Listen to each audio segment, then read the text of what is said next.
Et voilà, donc, chers amis, bienvenue pour cette séance de notre cycle 3T, Théologie pour toutes et tous, qui reprend après l'interruption des mois d'été. Et nous reprenons ce soir avec Saint Augustin. Saint Augustin, dont nous allons voir que c'est un théologien contemporain. Et pour cela, nous accueillons Jean-Paul. Bonjour Jean-Paul. Bonsoir à tout le monde. Alors, je vais quand même parler encore un instant pour te présenter, Jean-Paul. Si tu veux, ça se fait. Ça se fait, voilà. Alors, je vais commencer par dire que nous nous sommes rencontrés sur les bancs de la faculté de théologie de l'IPT à Paris, il y a maintenant quelques années, on va dire ça comme ça. Et à l'époque, Jean-Paul, tu arrivais d'une carrière de professeur de lettres classiques. J'étais encore professeur de lettres classiques à l'époque, oui. Voilà, et maintenant, tu es président du Centre théologique de Mélan, à Grenoble. Dans la banlieue de Grenoble. En 2 mots, le Centre théologique de Mélan, c'est l'ancien grand séminaire qui, en 1970, est devenu le Centre théologique, c'est-à-dire que même si pendant quelques mois, il y a eu encore la formation des prêtres, c'est un centre qui a voulu s'ouvrir à toutes les personnes qui voulaient avoir une formation théologique. Et c'est une maison qui a été très vite marquée par des relations avec les milieux protestants. Par exemple, avant même d'être centre théologique, en 1965, le grand séminaire a accueilli une journée Marc Bugner pour présenter le protestantisme. En 1965, dans un grand séminaire, c'était un peu pionnier. Et puis, depuis 51 ans maintenant, de nombreux pasteurs ou, entre guillemets, laïcs protestants sont associés à la marche du CTM. Parfait. Alors, voilà. Et tu t'es toujours intéressé, enfin depuis que je te connais, au premier siècle de l'Église chrétienne et au père de l'Église en particulier. Étant professeur de lettres classiques, j'avais quelques, appétences et compétences, j'espère, pour le latin, le grec, donc les pères de l'Église. Voilà, et ma spécialité, c'est plus les pères grecs que les pères latins, même si évidemment on a une formation générale à la base. En particulier, un que j'aime beaucoup, mais je vais pas vous en parler maintenant, c'est Jean Chrysostome. Voilà. Tu reviendras une pour autre Jean fois, Chrysostome. Alors, attends, moi je voudrais juste savoir si quelqu'un a besoin qu'on explicite père de l'Église. Tu vas le faire? C'est parfait alors. Bien, en 2 mots, qu'est-ce qu'on appelle les pères de l'Église? Alors, il y a plusieurs définitions, mais la plus simple, me semble-t-il, c'est de dire que père, c'est les pères dans la foi. C'est une expression que l'on trouve dès le IIe siècle pour désigner les différentes générations apostoliques ou post-apostoliques, c'est-à-dire des apôtres ou de leurs immédiats successeurs. Je vous signale que ma voix est un petit peu éraillée ce soir et il arrivera que je tousse, voire que je mouche. Je vous prie de bien vouloir m'excuser, c'est pas extraordinaire, mais si vous voulez que je m'adresse à vous ce soir, c'est hélas indispensable. Voilà. Alors, on trouve ça aussi, cette expression, dans les conciles. Non seulement les fameux grands conciles du IVe siècle, Nicée, Constantinople, Éphèse et Chalcédoine, mais aussi les dizaines de petits conciles, on dirait aujourd'hui, en parlant grec et protestant, les synodes régionaux, on parlait des pères, c'est-à-dire des prédécesseurs, tout simplement. Et puis, petit à petit, la notion s'est affinée. Alors, qu'est-ce qu'on appelle les pères de l'Église? La définition officielle de l'Église, sous-entendu catholique, c'est des gens dont la doctrine est saine, ce qui exclut, par exemple, des gens comme Origène ou comme Tertullien, pour des raisons trop compliquées à vous expliquer maintenant, qui est donc un enseignement à 100% d'accord avec l'Église. Deuxièmement, qui ait une pureté de mœurs, comme on disait au XIXe siècle, et puis qui soit reconnu, etc. Ce qui fait que la notion de père de l'Église, c'est une notion à géométrie variable. Aujourd'hui, ne pas dire qu'Origène est un père de l'Église, c'est ne pas dire que Paris est la capitale de la France. Hein, voilà. Donc c'est ça, c'est une expression qui concerne les successeurs des apôtres, ce qu'on appelle la génération apostolique ou post-apostolique, et traditionnellement, on termine la date des pères de l'Église avec, en Orient, l'arrivée de l'islam vers 700, pour simplifier, et puis les Byzantins eux-mêmes ne font aucune séparation, les orthodoxes, entre les pères de l'Église anciens et l'Église d'aujourd'hui. Pour eux, il y a une continuité absolument sans accroc. Pour nous, en Occident, on considère que c'est aussi vers 700 que les derniers pères de l'Église s'éteignent, si j'ose dire, mais c'est des notions qui sont à réinterroger régulièrement. Alors, je vais vous parler de l'un des deux plus grands pères de l'Église. Les deux plus grands, c'est chez les Grecs Chrysostome, j'y reviendrai, et chez les Latins, c'est Saint Augustin. Mais Saint Augustin a cette particularité d'être non seulement un père de l'Église, mais c'est l'un des plus grands génies de la culture européenne occidentale. C'est-à-dire que son œuvre dépasse et de loin la théologie. C'est pas ce dont je vous parlerai ce soir, mais il a une dimension absolument extraordinaire. Et je vous montre une petite preuve. Je ne sais pas si vous connaissez ces petits opuscules que l'on trouve dans les stations-service d'autoroute, oui, dans certaines librairies. Je vais le montrer. Vous savez, déplie-le s'il te plaît, Marie-Pierre. C'est des fiches plutôt destinées au grand public ou aux enfants. Et à ma connaissance, Saint Augustin est le seul père de l'Église à bénéficier d'une telle fiche. Alors c'est une fiche biographique, assez bien faite d'ailleurs, mais très pauvre sur le contenu des idées de Saint Augustin. Alors je vais partager un petit PowerPoint que je vous ai préparé. C'est une vue traditionnelle de Cordoue, peu importe où se trouve cette fresque, n'est-ce pas? Vous voyez, je l'aime bien parce que on le voit tourner, entouré de livres derrière lui, avec sa mitre d'évêque. Augustin était évêque, on y reviendra, a été évêque, et puis avec de quoi reposer un livre, et on le voit avec un livre, et il réfléchit visiblement, cet homme, à n'en pas douter, est non seulement un prêtre, mais un intellectuel. Et la mitre, elle est où? Elle est posée sur la table derrière, c'est ça? Elle est juste derrière son bras gauche. Derrière son coude. Voilà, son coude, vous voyez, une sorte de triangle plus ou moins métallique. Voilà. Alors, si vous allez à la procure de Paris, vous avez un rayon Saint-Augustin, entièrement consacré à lui. J'ai pris ça il y a un mois à peu près. Alors, vous voyez, par exemple, la petite fiche que Marie-Pierre vous présentait tout à l'heure. En fait, on l'a pas vue parce qu'on voit que toi. Là, avec le partage d'écran, je pensais peu importe. Mais vous voyez, tout ça, tous les livres qui sont ici sont des livres sur ou de Saint-Augustin. C'est l'écrivain qui a le plus grand stand à la procure donc de Paris, le rayon le plus développé. Et puis, nous sommes en une église protestante unie. Chez les protestants, tout le monde connaît au moins de nom le philosophe Paul Ricoeur, et une professeure au collège, au Centre Sèvres, donc chez les Jésuites de Paris, a publié en 2004 un petit ouvrage, Augustin dans la pensée de Paul Ricoeur. C'est-à-dire que Augustin d'Hippone est non seulement un vieux père de l'Église, mais il nourrit la réflexion de philosophes contemporains, comme par exemple Paul Ricoeur, en particulier l'analyse de la volonté et du mal chez Paul Ricoeur est tout à fait inspirée de celle de Saint Augustin. Et puis, pour prendre un autre exemple, je ne sais pas si vous connaissez le musée du Poète-Laval dans la Drôme, musée du protestantisme, dans une des salles, vous avez cette phrase au mur, Saint Augustin aime Dieu et fait ce que veut, qui est d'un mosaïste appelé donc Monsieur Kaltenbach. C'est vous dire que Saint Augustin, père de l'Église, est même présent au Poète-Laval, donc dans ce musée du protestantisme dauphinois. Tu peux dire un mot de Hippone? Alors, on va y revenir. Je vous aurai des cartes et tout. Mais tu peux juste dire que c'est le nom de la ville. C'est le nom de la ville. Aujourd'hui, Annaba en Algérie, du temps de la colonisation française, Beaune. Et en fait, Hippone, bonne. Vous voyez la conséquence phonétique. Et puis, en arabe aujourd'hui, Annaba.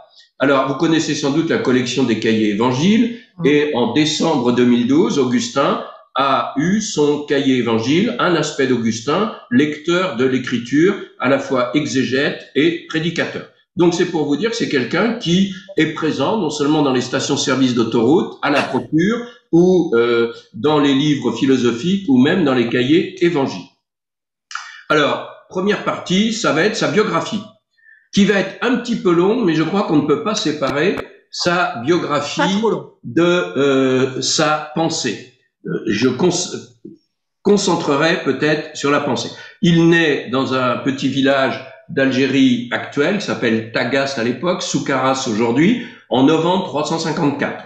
Son père était à peu près conseiller municipal, c'est une notabilité locale, s'appelle Patricius, et sa mère est une chrétienne, s'appelle Monica, Et peu de gens savent que le prénom Monica vient du libyque ou du berbère. Augustin est un berbère. Et je vous signale que ça a encore des conséquences politiques aujourd'hui en Algérie, quand les relations, soit avec le catholicisme, soit avec la France, sont plus ou moins hautes, plus ou moins basses. On fait intervenir dans tel ou tel colloque le souvenir d'Augustin d'Hippone ou Augustin d'Annaba. C'est un enfant choyé. Il a un frère et probablement 2 sœurs. On sait assez peu de choses là-dessus. Alors, vous voyez ici, sur cette carte, donc, avec la flèche rouge, vous avez Tagaste, hein, sa ville natale. Vous avez ici Hippone ou Annaba. Il va aussi aller très souvent à Carthage. Carthage, c'est Tunis. Hein. Carthage est dans la banlieue de Tunis. Aujourd'hui, c'est là qu'il y a le palais du président de la République tunisienne. Et vous avez les principales routes hein, de l'Afrique du Nord de l'époque. Alors, pour vous expliquer un petit peu, ici c'est une province qui s'appelait l'Afrique proconsulaire. L'Afrique, hein, le mot Afrique vient du latin et désigne à l'origine le nord de la Tunisie. Ensuite, une autre province qu'on appelle la Byzacène, la Numidie et la Mauritanie, qui à l'époque était ici, avec 2 sous-provinces, celle de Sétif, n'est-ce pas, et celle de Cherchel, hein, nom qui vient de César lui-même. Voilà. Donc, vous voyez, c'est vraiment un homme d'Afrique du Nord, un indigène, et ça n'est pas du tout un colon latin ou romain, comme il en existait, bien évidemment, depuis 146, date à laquelle la ville de Carthage a été détruite par les Romains, et puis en 46 avant Jésus-Christ, Jules César recrée la ville en implantant des colons romains, donc à Carthage. Mais ici, on est dans les montagnes hein, de l'Est de l'Algérie actuelle. À 11 ans, ses parents l'envoient, parce que c'est un petit qui promet à l'école, pour suivre ses études à Mador, pas très loin de Tagaste. Il y reste jusqu'en 369. Il fait ses études de collège-lycée. Par contre, il n'accroche absolument pas avec le grec. Hein, il écrit dans les Confessions, quelle raison avais-je, excusez-moi, j'ai oublié le A, avais-je de honnir le grec? J'ai pris un goût extrême aux lettres latines, qui ne sont pas, je le rappelle, le latin n'est pas sa langue natale, et la même curiosité me poussait vers les spectacles, c'est-à-dire et le théâtre et les spectacles avec les animaux ou les courses de chars. On est dans une région de culture romaine. Alors, vous avez Mador, vous voyez, qui est au sud ici, donc, de Tagaste. En 370, fausse d'argent, parce que la famille est une famille modeste, mais qui ne veut certainement pas pauvre, mais il n'y a pas énormément d'argent. Il rentre à Tagaste, et là, avec une bande de vauriens, de schnappants, il va se laisser entraîner, il va voler des poires. Il a 16 ans, n'est-ce pas, 15-16 ans, et ça va le marquer parce que plus tard, il va réfléchir, pourquoi ai-je volé les poires? À partir de ce vol de poires, n'est-ce pas, il va y avoir toute une réflexion sur le mal, l'attrait du mal, le mal comme un phénomène social. Ensuite, un homme de Tagaste va le financer, il va trouver un mécène, s'appelle Romanianus, n'est-ce pas, et il va finir, on dirait aujourd'hui, la fin de son lycée, le début de ses études. Et il mène à Carthage la vie d'étudiant, comme on disait autrefois au 19e ou au 20e siècle. Et son père, qui n'est pas chrétien à l'époque, commence son catéchuménat, alors que sa mère, elle, est une pieuse chrétienne. Et son père décède en 371. Augustin, en bon étudiant, si j'ose dire, vit en concubinage, excusez-moi, et de ce concubinage naîtra un fils. On va y arriver, excusez-moi. Non, je fais dans le mauvais sens, excusez-moi. Non, je vais y arriver. Voilà. Un fils, Adéodat, qui veut dire donner, don de Dieu, hein, tout simplement. Donc appeler son fils don de Dieu, même si on n'est pas à l'époque un chrétien convaincu, peut-être à l'instigation de Monique, sa maman, n'est absolument pas neutre. Et né en 354, vous voyez, il a 18 ans quand il devient père.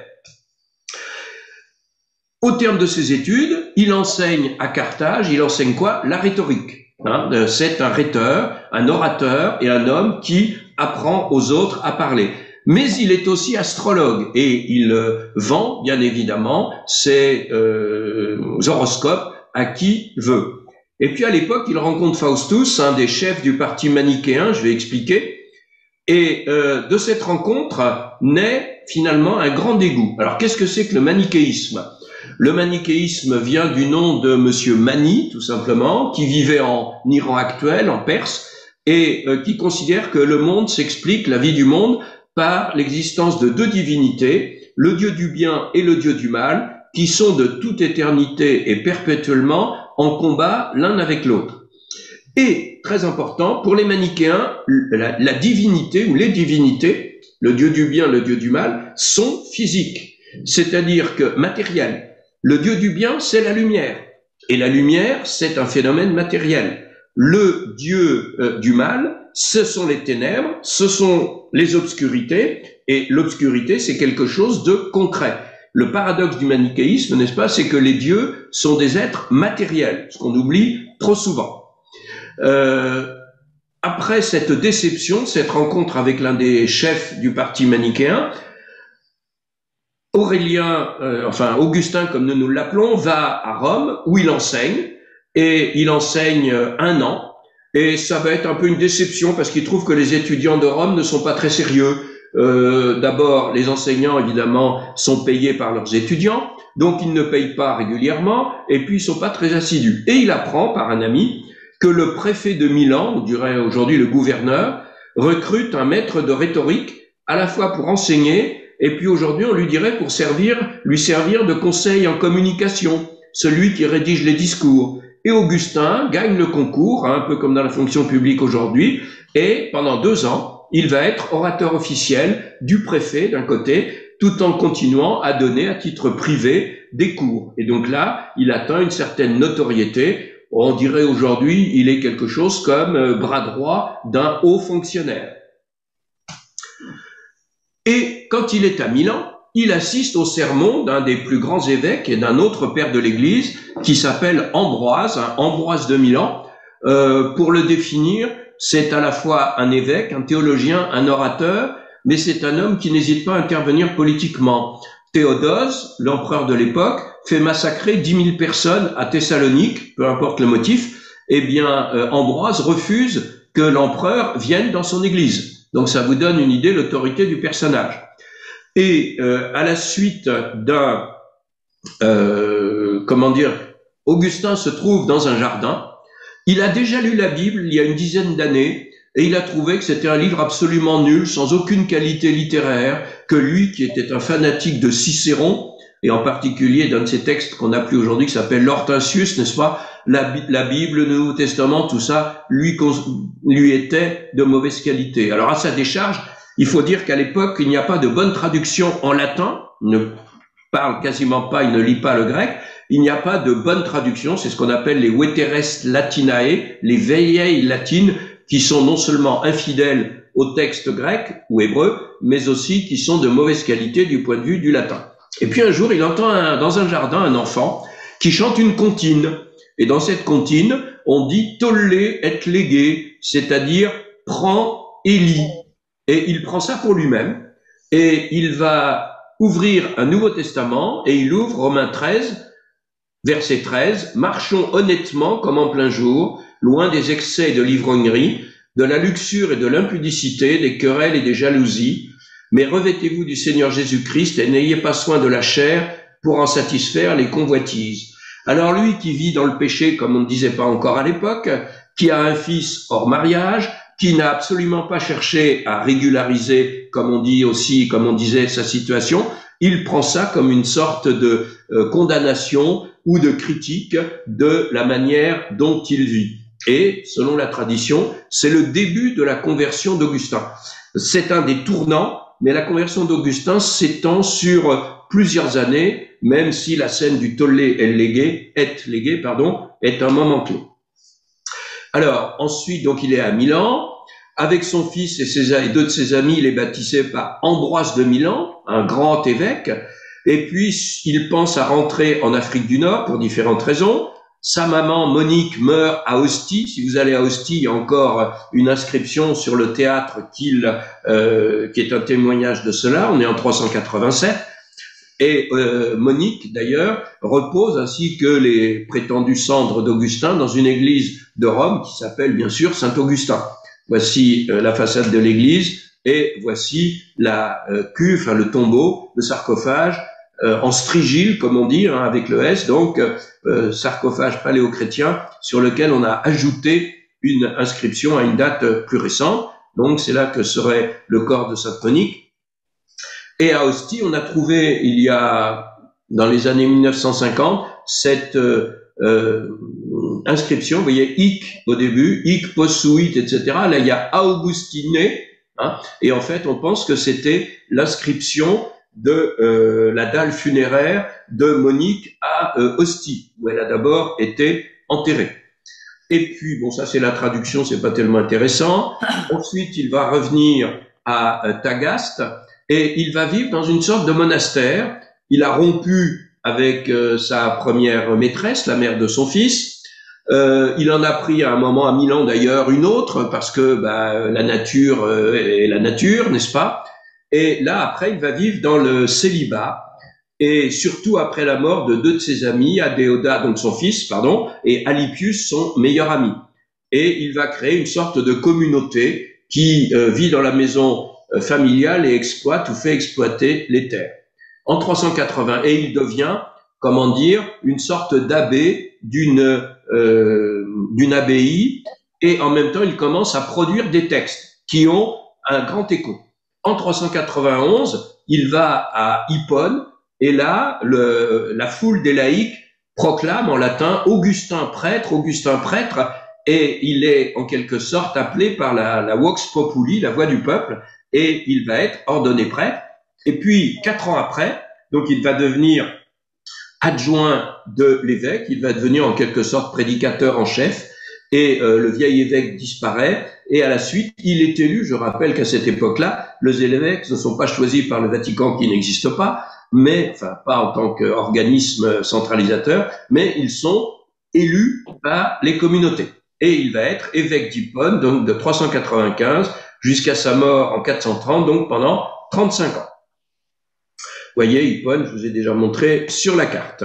Alors, son œuvre, voici une biographie très succincte, elle est colossale. Je devrais l'écrire avec un K. Jean-Paul, on s'arrête 3 secondes. Sur la biographie? Juste pour savoir voilà, s'il y a des questions. Est-ce que vous avez des questions donc, sur la biographie? Parce que j'ai été évidemment très succinct. Ou des incompréhensions, des choses où vous voulez que Jean-Paul précise. Alors, je ne vois pas de main se lever et je n'entends pas de personnes se manifestant pour prendre la parole. Et je veux bien. Ah, Marie-France, allez-y. Pourquoi on souligne tellement la mort de sa mère? Parce que, bon, elle était chrétienne, mais est-ce que ça a autant d'importance que ça? Je sais qu'elle a eu une grosse influence sur lui, mais souligner la mort de sa mère et la date, est-ce que ça apporte quelque chose? Je vais juste vous dire, attendez.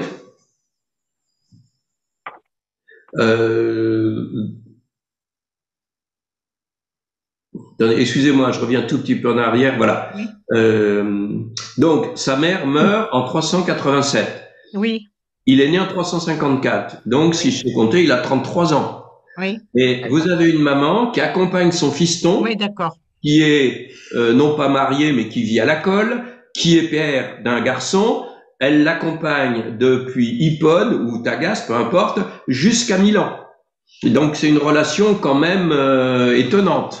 Et oui. Ça aura des conséquences sur lesquelles je reviendrai après. C'est-à-dire que, visiblement, Monique est très attachée à Augustin, oui. Et Augustin est très attaché à Monique, et ça aura des conséquences, à mon sens, théologiques. C'est pour ça que je me suis permis d'insister, hein, au-delà de la relation très forte mère-fils. Il était fils unique? Non. Non, il avait un frère et des sœurs. Il avait un frère, oui. Voilà, on ne sait pas très bien. On pense qu'il avait un frère dont on connaît les noms et une sœur, peut-être 2. Voilà. C'est une famille probablement de 4 enfants. D'accord. Merci. Et ça pose la question, évidemment, le fait que sa maman le suive. Bon, c'est clair que des 4, voire 5 enfants, disent certains, c'était le plus prometteur, et donc la maman l'a peut-être trop couvé, ou en tous les cas, il était celui qu'elle voulait absolument voir réussir. Parce que intellectuellement, c'était, comme on dit aujourd'hui, au potentiel intellectuel ou sur 2. D'autres questions sur sa biographie? Alors, j'insiste sur un point, vous voyez, on est dans les années 370-400, à l'époque, on voyage très facilement en Méditerranée. Hein, on va d'Algérie, en Tunisie à Carthage, de Carthage, on va à Rome, de Rome, on va à Milan. Il faut bien comprendre que la fin du IVe et le début du Ve siècle, c'est une sorte d'âge d'or à Rome. Hein, souvent, on dit que c'est le IIe siècle après notre ère que l'Empire romain est à son acmé, sa splendeur, etc. C'est pas faux, bien sûr, mais on oublie souvent aussi de voir que à partir de 313, victoire de Constantin, jusque dans les années 410, on verra pourquoi tout à l'heure, vous avez une sorte d'état de grâce dans l'Empire romain. Les circulations des hommes, des idées, des marchandises se font extrêmement bien, avec quelques soucis ponctuels parfois. Bon, on continue, on reprend. Alors, j'avance. Voilà. Son œuvre est colossale, donc on connaît assez bien sa vie par un de ses amis qui s'appelle Posidius, qui se demande si un seul homme pourrait tout lire et tout connaître de Saint Augustin. Et Posidius était un de ses disciples ou un de ses amis. Hein, et donc, vous voyez, il écrit une biographie peu de temps après sa mort. 113 traités sont notés par Posidius. Certains sont considérables, comme l'un des plus connus, La Cité de Dieu, ou le De Trinitate, de la Trinité. 218 lettres connues, plus de 500 sermons nous ont été conservés, sachant qu'il prêchait très souvent 3 fois par semaine. Donc, vous voyez qu'on a une toute petite partie de ce qui a dû exister. Et puis enfin, aujourd'hui encore, on découvre des textes de Saint Augustin, par exemple ce qu'on appelle les sermons d'Olbo. Je reprends là, on a découvert des lettres aussi de Saint Augustin dans des manuscrits du Moyen-Âge. Par exemple, en 1990, un Français, François d'Olbo, grand spécialiste de Saint Augustin, participe avec l'Académie d'Autriche à la recension de tous les manuscrits en Europe susceptibles de comporter des textes de Saint Augustin.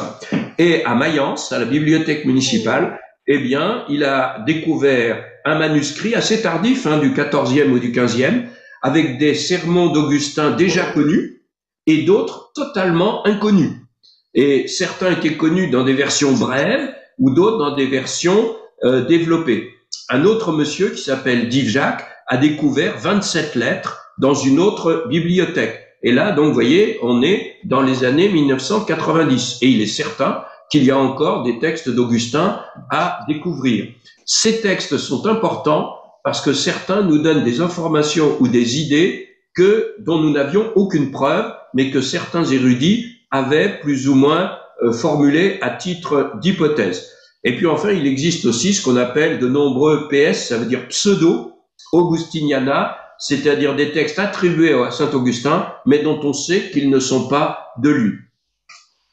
Alors, les grandes œuvres de Saint Augustin, le texte le plus célèbre, non seulement du point de vue théologique, mais du point de vue culturel, c'est un des textes fondateurs de la culture occidentale, c'est ce qu'on appelle les confessions, confessiones en latin, au sens, je dirais, les confessions de foi, c'est-à-dire, c'est une manière de confesser sa foi. Je ne sais pas si vous savez, mais un intellectuel catholique qui s'appelle Frédéric Boyer, il y a une petite vingtaine d'années, a retraduit les confessions et il appelait ça les aveux, ce qui est un bon titre. Pourquoi? Parce qu'en fait, c'est une autobiographie, mais spirituelle. C'est-à-dire que c'est une sorte de dialogue entre Augustin et Dieu, et il lui raconte ses errements. Il nous raconte aussi ses errements, ses succès, ses moments de conversion, ses moments d'hésitation. C'est la première fois qu'on a ce qu'on appellera au XIXe siècle le journal d'une âme.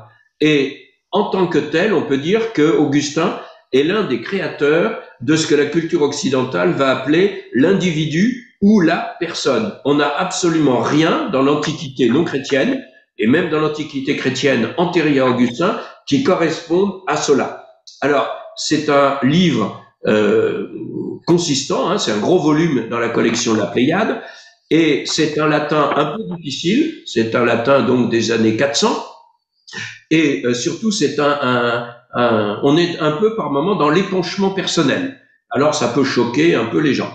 Pour Gulven-Madec, qui était un moine mort il y a quelques années, moine breton d'origine, grand spécialiste de Saint-Augustin, les Confessions sont l'un des très grands ouvrages proprement théologiques d'Augustin, car elles montrent comment la conversion restaure la création, ça peut avoir des échos aujourd'hui, en réorientant l'esprit vers Dieu. Dans cet ouvrage, parsemé de milliers de références bibliques, Augustin s'approprie le langage biblique. C'est une citation donc de Gulven-Madec, et j'insiste là-dessus parce que nous, protestants, nous croyons que c'est simplement depuis Luther ou Calvin qu'on cite la Bible. Pas du tout. Vous avez les pères de l'Église, dès le début, ont pensé, repensé, cité la Bible. Je ne sais pas si vous connaissez un ouvrage de la Pléiade qui s'appelle Premiers écrits chrétiens. C'est l'époque des cadeaux de Noël qui approche, n'est-ce pas? Vous pouvez faire ce beau cadeau, parce que vous verrez comment les pères de l'Église étaient nourris du texte biblique. Et Augustin, vous ne lisez pas une page d'Augustin sans avoir, de manière explicite ou implicite, une dizaine de références bibliques. Augustin, donc dans cette autobiographie, s'assimile à l'enfant prodigue ou à Paul. À certains moments, il est fils d'Adam. Il a une imagination débordante. Il s'imagine créé à l'image de Dieu, déchu par le péché, racheté par le Christ. C'est vraiment non seulement une autobiographie, mais elle est spirituelle et chrétienne. Deuxième grand traité, la Cité de Dieu, écrit entre 410 et 427. Pourquoi? Parce qu'en 410, un des grands événements de l'histoire de l'Occident, la ville de Rome est pillée par le roi des Goths, Alaric, pour des histoires que je laisse de côté. Et évidemment, ça a un choc considérable. Je crois que ça pourrait être assimilé au 11 septembre 2000 ou à ce type d'événement dont on sait quand il a lieu, qu'il est fondateur et qu'il marque le passage d'une époque à une autre. Et pourquoi la Rome chrétienne, puisque l'Empire est devenu chrétien, est-ce que la Rome chrétienne n'a-t-elle pas été protégée par Dieu, d'autant plus qu'Aléric, certes il est chrétien, mais il est arien, c'est-à-dire entre guillemets hérétique. C'est-à-dire que pour les ariens, Jésus n'est pas le Fils de Dieu. Jésus est juste un homme. Excuse-moi Jean-Paul, tu peux juste dire comment ça s'écrit arien, qui est pas de confusion. Attention, A-R-I-E-N-S, pas de Y. On n'est pas dans les théories racistes du 19e siècle. C'est les gens qui suivent Arius. Voilà, c'est un monsieur qui s'appelle Arius, qui était d'Alexandrie et qui va donc avoir un impact théologique en niant la divinité du Christ. Pour faire, comme le disait Jacques-Noël Pérez, n'est-ce pas, mais qui sont les ariens d'aujourd'hui? Eh bien, ce sont les témoins de Jéhovah. Quand vous prenez la christologie des témoins de Jéhovah, c'est celle d'Arius, évidemment avec une autre culture. Autre question qui se pose à l'époque, une politique chrétienne est-elle possible? Est-ce que l'on peut vivre l'évangile en étant au pouvoir? Autre question, est-ce qu'un gouvernement de chrétiens est un gouvernement chrétien? Se dire chrétien, c'est les béatitudes, par exemple, c'est tendre la joue. Est-ce que c'est possible? Voilà les questions auxquelles Augustin essaye de répondre. Autre question aussi, c'est, et finalement, et si ça n'était pas l'abandon des dieux traditionnels de Rome qui était la cause de cette destruction, ou quasi-destruction, de la ville? C'est plus un pillage qu'une destruction. Et donc, vous avez à ce moment-là toute une propagande antichrétienne qui va considérer que le sac de Rome est la conséquence de l'abandon des dieux de la patrie, c'est-à-dire des dieux qui nous viennent des pères. Et Augustin va, pour la première fois, déployer toute une approche à la fois théologique et politique de ce que doivent être les deux cités, la cité des hommes et la cité de Dieu, les deux étant évidemment interconnectées, mais en même temps, elles ne sont pas confondues. La cité des hommes est marquée par le mal, la cité de Dieu est en même temps présente dans la cité des hommes, mais elle doit tendre vers autre chose qu'elle-même.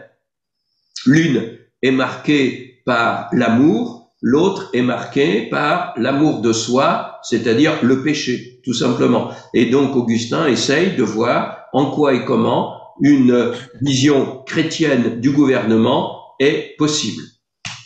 Alors, d'autres textes aussi, une œuvre qui s'appelle donc la première catéchèse, en latin De Catechisandis Rudibus. C'est à la fois un manuel, le premier que l'on ait vraiment pour les catéchistes, et en même temps, c'est une catéchèse pour les recommençants. Ça, c'est un terme qu'on entend aussi bien en catholicisme qu'au protestantisme, n'est-ce pas? Catéchèse pour adultes, parcours alpha, recommençant, et il y a des choses comme ça chez saint Augustin. Autre traité, quelques axes théologiques maintenant. Alors d'abord, saint Augustin est le créateur de l'expression le péché originel, à partir de Genèse 2 et 3 évidemment, mais aussi du verset 7 du psaume 51. Je suis né dans la faute et ma mère m'a conçu dans le péché. Et ça, c'est un des gros problèmes de saint Augustin. Saint Augustin lie l'état de péché d'Adam avec la transmission génétique corporelle, j'ajouterais sexuelle même, du péché. Peut-être a-t-il beaucoup à se faire pardonner de sa vie de patachon d'étudiant, mais chez Augustin, il y a toute une lecture du désir en général et du désir sexuel en particulier, qui est le danger majeur qui guette l'être humain. Et le texte de base, n'est-ce pas, c'est un texte qui s'appelle A Simplicien, hein, le péché de l'homme est désordre et perversité, c'est-à-dire éloignement d'avec le Créateur et détournement vers les créatures. Comme on dit en latin plus tard, appetitus, n'est-ce pas, ad, hein, c'est-à-dire un appétit vers les créatures. Et ça, c'est quelque chose, le rapport de saint Augustin au corps, à la sexualité, je ne voudrais pas faire d'allusion à des événements récents, mais qui a marqué et qui marque encore tout un aspect de la théologie de certaines églises chrétiennes.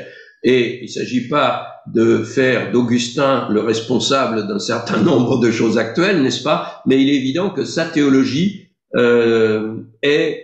contient en germe des erreurs, me semble-t-il, sur ce qu'est la sexualité, ce qu'est l'existence, il les créa hommes et femmes, etc. Hein, et j'y reviendrai sans doute parce que sur des questions. Autre point théologique, oui, son rapport avec sa maman, c'est lié évidemment à cela. J'ai trouvé un tableau d'un peintre protestant, figurez-vous, qui s'appelle Harry Schaeffer, on voit très bien, comment dire, la relation très très forte de ces deux êtres. Ils se donnent la main, regardez, et puis en même temps les yeux tournés vers le ciel, n'est-ce pas? Je pense qu'on est peut-être là au-delà d'une relation mère-fils, je dirais courante. Voilà. Alors, autre axe théologie, comme la suite du précédent, le corps et la sexualité, une expression amare amabam.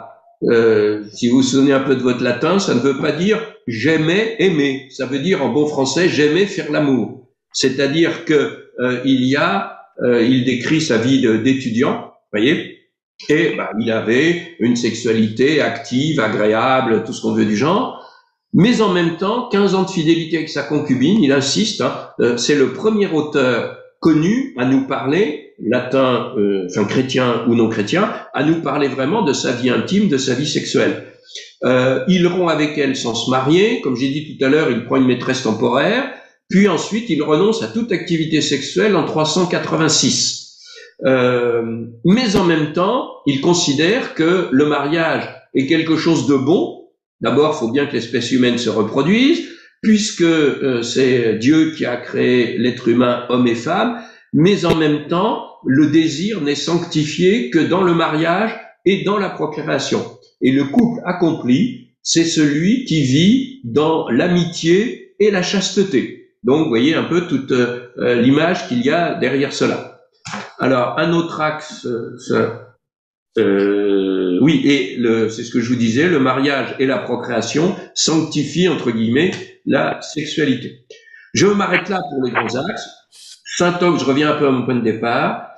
Albert Camus a écrit comme mémoire de fin d'études, de maîtrise, comme on a dit après, n'est-ce pas, un texte qui s'appelle Métaphysique chrétienne et néoplatonisme, qui est consacré à Saint-Augustin. Et puis, pour terminer ce rapide tour d'horizon, Hannah Arendt a écrit, donc c'était sa thèse, le concept d'amour chez Saint-Augustin. Donc vous voyez, c'est non seulement un homme du passé, mais c'est un homme qui a aujourd'hui été lu et étudié par des philosophes contemporains aussi divers que Paul Ricoeur, qu'Albert Camus ou que Hannah Arendt. Voilà. Bon, eh ben merci beaucoup. Bon, j'ai été trop long, mais Non, je peux pas faire. Non. Je crois pas. Vous voulez que je revienne sur tel ou tel point ou tel aspect, vous pouvez me poser vos questions. Je voudrais bien qu'on revienne sur cette histoire du péché originel. Oui. Je trouve qu'on a payé le prix fort pour ça. Oui. 16 siècles, c'est ça à peu près? Bon, peut-être même 17. plus. Peut-être même Depuis longtemps. lui, depuis Augustin. On peut dire vraiment que c'est lui qui a inventé l'histoire que le péché se transmet. C'est lui qui a inventé l'expression peccatum originale, hein, c'est-à-dire péché originel. On en trouve des traces chez Saint Cyprien de Carthage, hein, donc en Afrique du Nord. Il semblerait quand même que même s'il n'en est pas, c'est lui qui a inventé l'expression. Il n'est peut-être pas l'inventeur du concept, mais dans ce cas-là, c'est vraiment un concept qui vient d'Afrique du Nord. N'oublions jamais, ça je l'ai pas dit, que le christianisme occidental est né en Afrique du Nord, aussi bizarre que ça nous paraisse. Le christianisme de langue latine. L'Église de Rome, pendant plusieurs siècles, pensez à l'épître de Paul aux Romains, était de langue grecque. Hein, les chrétiens de Rome étaient, au moins pendant les 2 premiers siècles, de langue grecque. Alors que en Afrique du Nord, les langues berbères, le punique étaient encore parlées, mais la langue culturelle, c'était le latin. Et Augustin lui-même en est un bon exemple. Donc la doctrine du péché originel, qu'est-ce que c'est? C'est l'idée, si vous voulez, que certes Adam a péché, mais après tout ses successeurs, Caïn et Abel, n'est-ce pas, même s'ils s'entretuent, mais à la naissance, ils étaient innocents.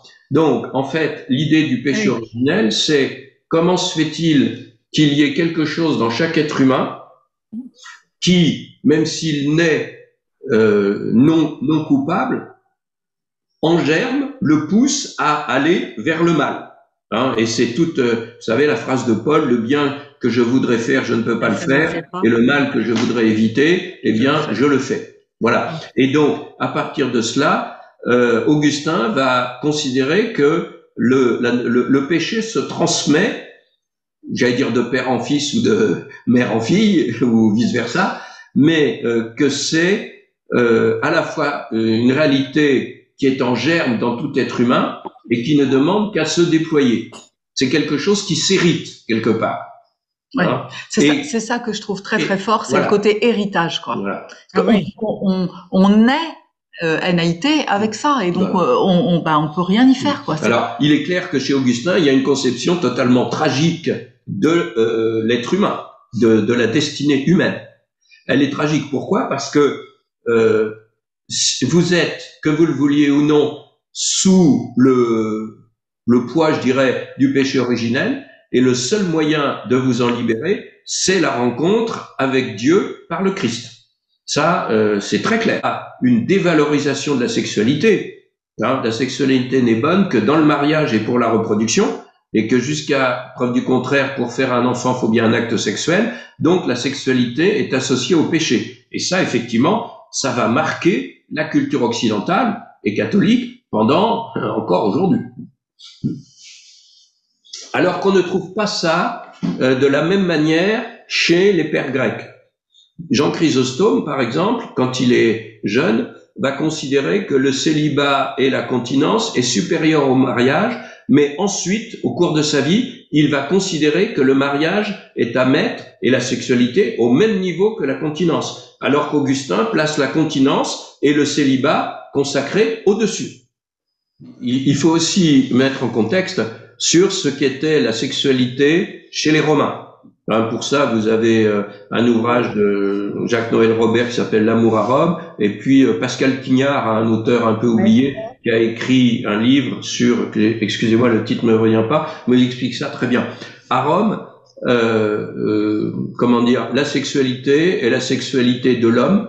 La femme mariée, évidemment, n'existe, c'est un ventre, et le mari doit être sûr que les enfants sont bien de lui. Donc, évidemment, on va très contrôler non seulement la sexualité des dames, mais aussi leur sortie. Là, ça, c'est quelque chose de capital. Sauf quand elles sont veuves.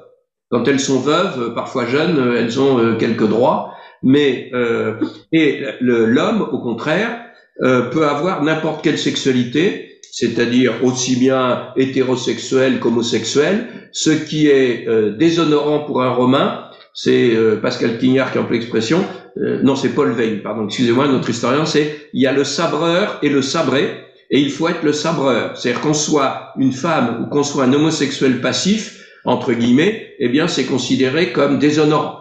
Hein, et donc la sexualité chez les Romains est quelque chose de très particulier. L'homme a tous les droits, tous les esclaves, hommes ou femelles ou femmes, j'allais dire femelles, excusez-moi, pour satisfaire ses désirs. Les premiers chrétiens, quand ils apportent une exigence de fidélité, une exigence de sexualité dans le mariage, ils sont révolutionnaires et incompris. C'est un autre monde, une rupture, culturelle colossale.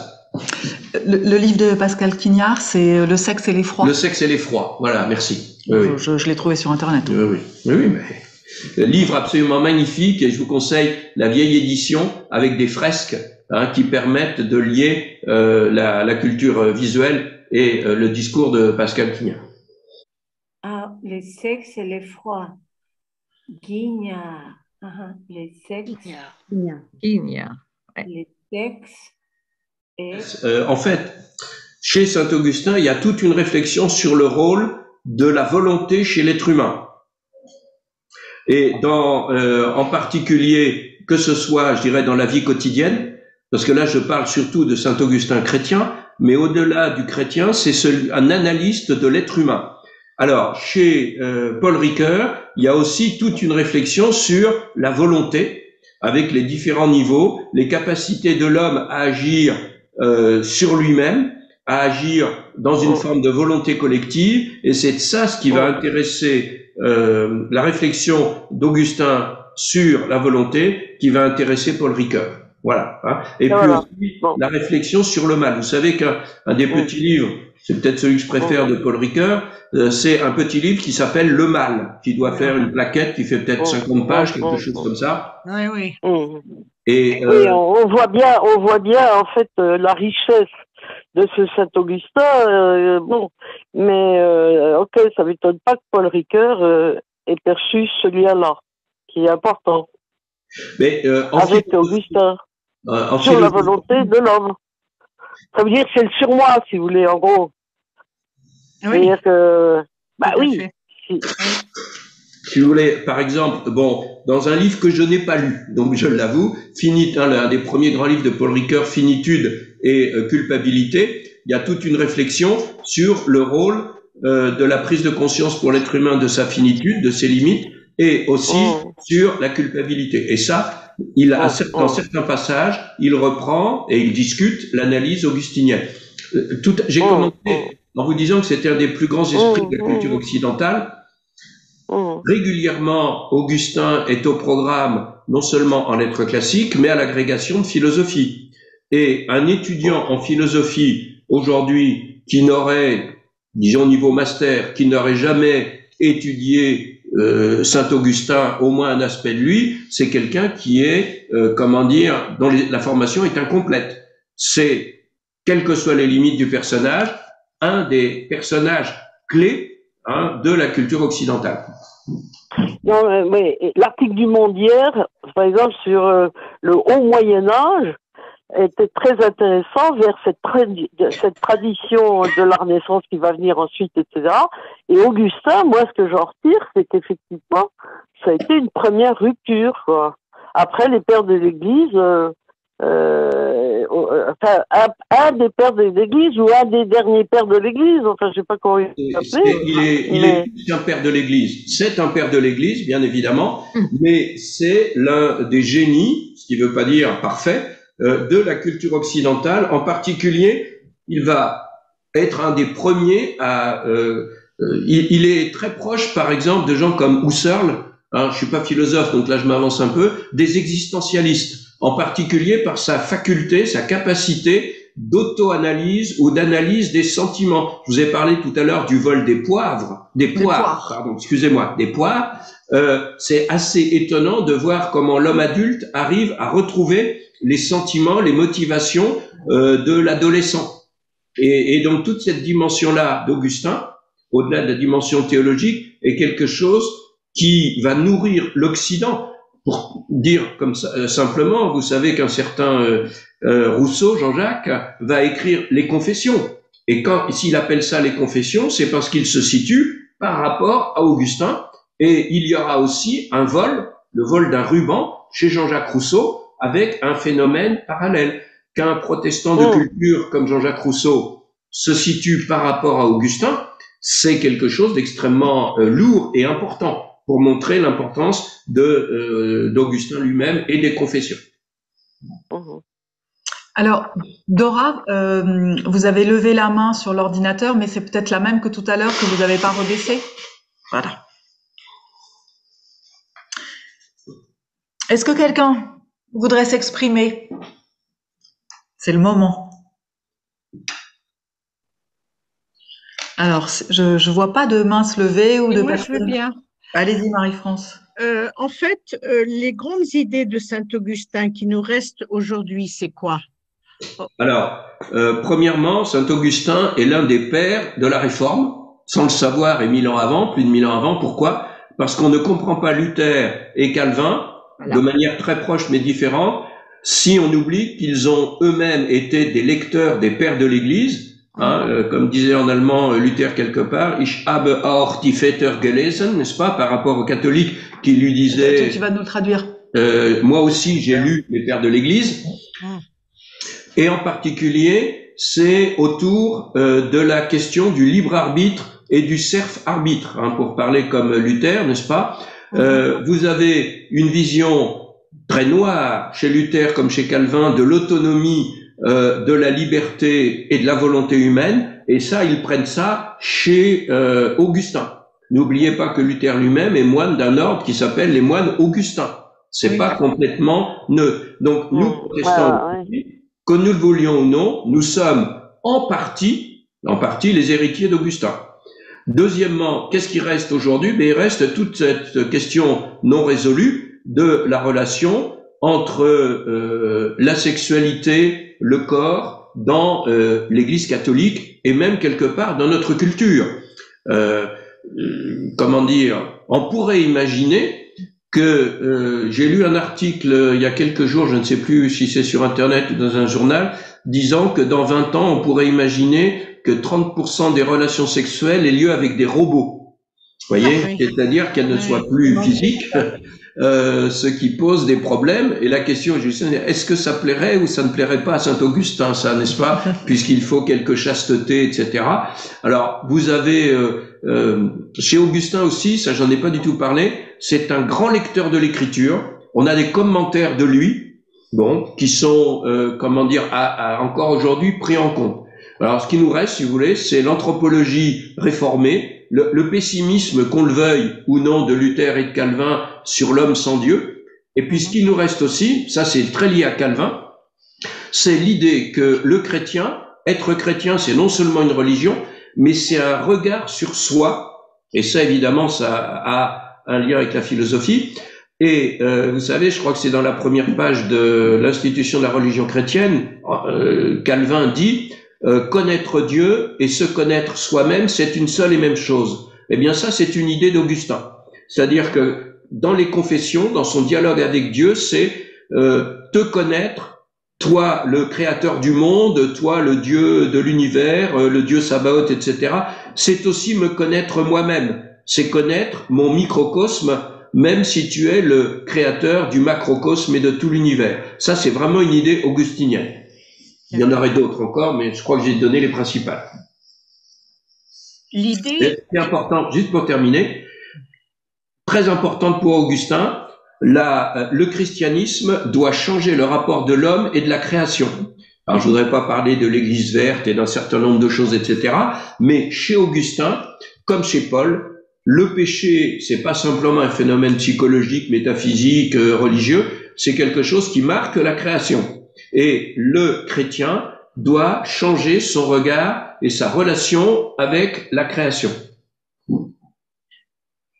Comment se fait-il que aucun pape, aucun concile à ma connaissance, n'ait posé un regard sur cette invention de Saint-Augustin par rapport au péché originel et n'ait pas remis ça en question.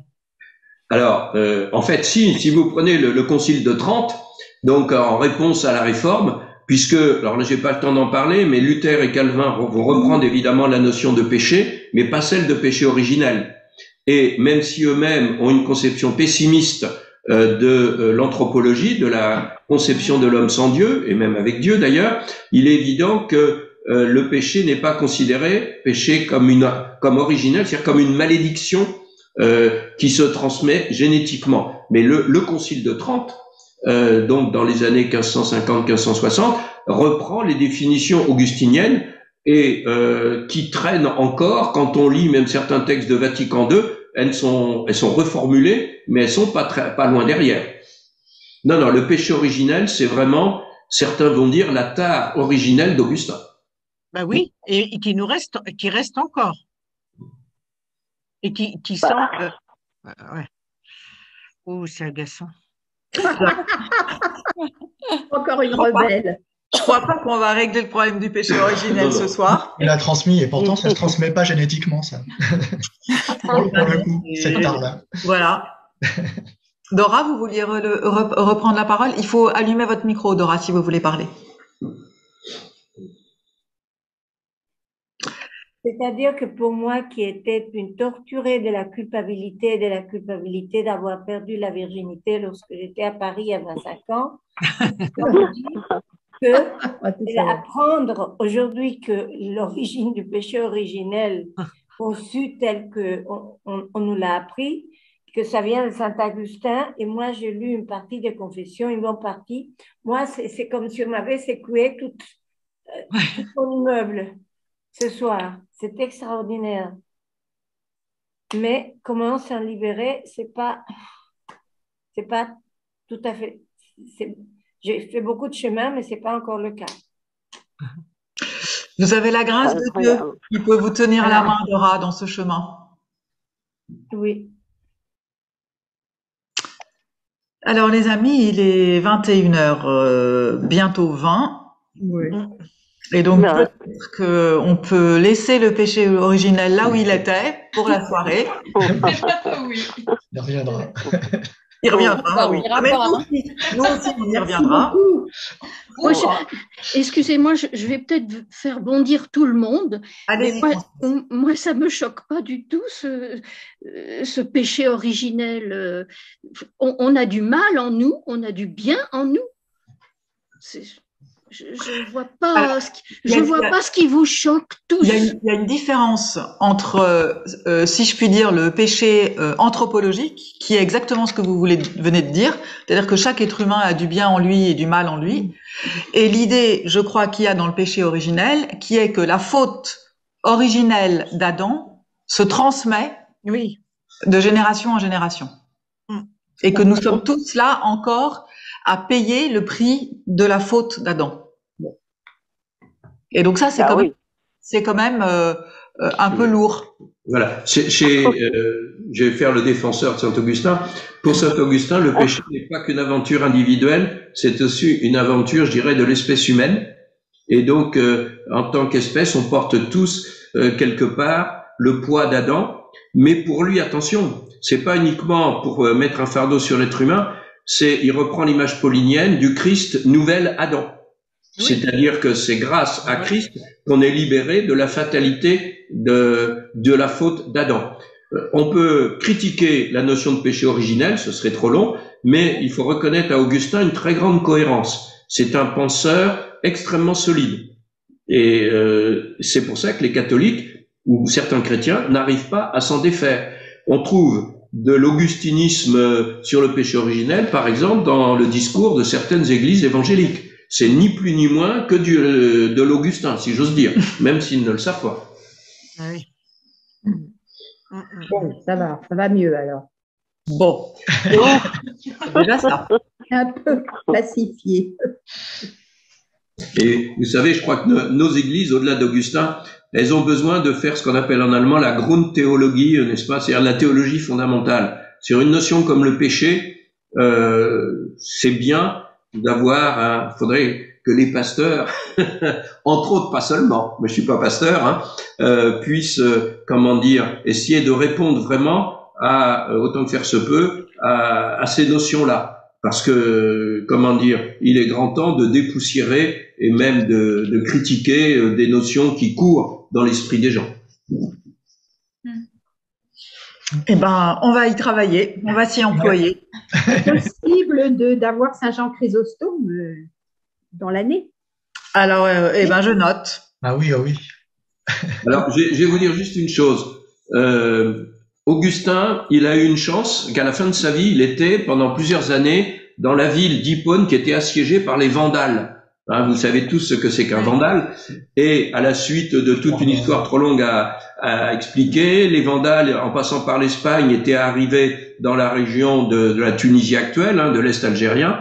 Et donc, il était assiégé. Alors, qu'est-ce qu'il a fait pour occuper son temps? Il a écrit ce qu'on appelle des rétractations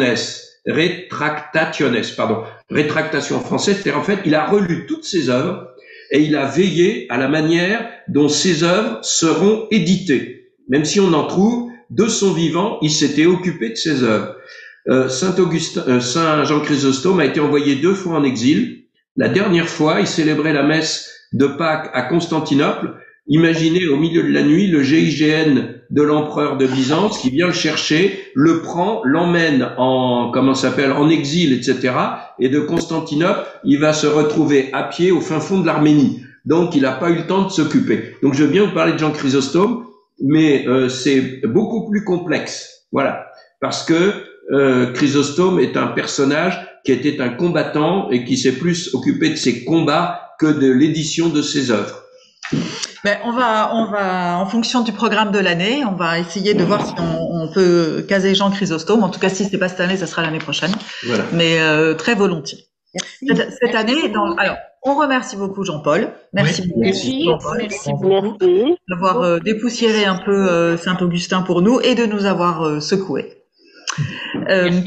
Pour la suite, on se retrouve donc le 7 janvier autour de Albert Schweitzer avec Laurent Gagnebin. Donc là, on fait un bond de quelques siècles. Oui. Et voilà, pour la suite du programme, on va essayer avec Jean-Luc Bernat qui a accepté de coordonner un peu les choses du côté de Saint-Jean. On va essayer de mélanger des théologiens un peu plus anciens. Donc voilà, on a commencé par Saint-Augustin, avec encore quelques-uns du XXe siècle. On n'a pas tout fait l'année dernière. Okay. Voilà. Et je repasse la parole à Jean-Paul. Juste pour terminer, parce que je vous conseille 2 livres très très différents. L'un coûte, je sais plus combien, 9 ou 10 euros. Vous savez peut-être que le journal Le Figaro a fait une collection qui s'appelle Les grandes figures de la spiritualité chrétienne. Et il y a un volume consacré à Saint-Augustin qui est très facile à lire, bien informé. Il a un gros défaut à mon avis, c'est qu'il est un peu anti-protestant, vous voyez, en particulier la manière dont on parle de Luther et Calvin est pas du tout sympathique, mais sur Saint-Augustin, c'est un bon ouvrage, ça se lit très facilement, c'est très agréable, et puis vous avez un CD, vous avez le plaisir d'avoir Michael Lansdale qui lit des passages de Saint-Augustin, et vous savez que Michael Lansdale était un chrétien convaincu, et c'est quand même une voix absolument magnifique, voilà.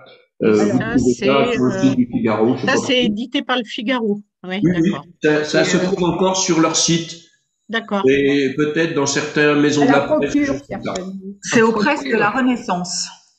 De la Renaissance. Je crois que sur leur site, je crois que ça s'appelle Figaro Store ou un truc comme ça. Vous avez un volume d'ailleurs sur Calvin et un volume sur Luther qui sont bien faits.